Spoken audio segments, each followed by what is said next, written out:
ప్రపంచానికి భారతదేశం విశ్వగురు కావాలంటే ప్రకృతిని కాపాడుకోవాల్సిన అవసరం ఎంతైనా ఉందని school of planning and architecture కళాశాల డైరెక్టర్ రమేష్ సిరికొండ పేర్కొన్నారు.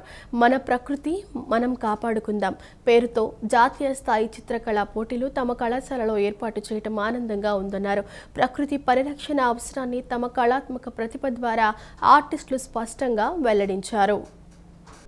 వికసిత్ భారత్ కార్యక్రమంలో భాగంగా మన ప్రకృతి మనం కాపాడుకుందాం పేరుతో జాతీయ స్థాయి చిత్రకళా పోటీలు విజయవాడలో ఘనంగా నిర్వహించారు. Dream work art gallery, Kairavaram lions international 316D ఆధ్వర్యంలో అటవీ శాఖ సహకారంతో school of planning and architecture కళాశాల వేదికగా ఈ వేడుక జరిగింది. ఈ కార్యక్రమానికి దేశ నలుమూలల నుండి పెద్ద సంఖ్యలో విద్యార్థులు, కళాకారులు హాజరయ్యారు. పర్యావరణ పరిరక్షణకు సంబంధించిన అంశాలపై చిత్రాలు వేసి వారు తమ సృజనాత్మకతను ప్రదర్శించారు. ఉత్తమ ప్రతిభ కనపర్చిన విద్యార్థులకు బహుమతులు అందజేశారు.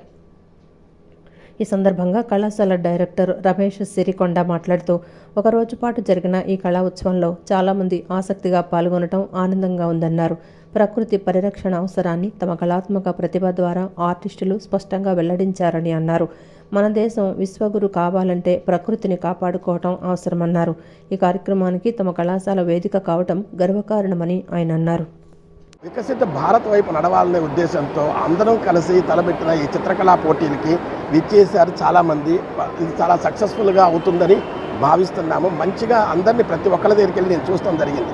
వాళ్ళు చేసే ఆర్ట్ వర్క్లో చాలా ఇన్ఫర్మేషన్ ఉంది. ఏ విధంగా మన ప్రకృతిని కాపాడుకోవాలి అనే థీమ్ మీద వర్క్ చేస్తున్నారు.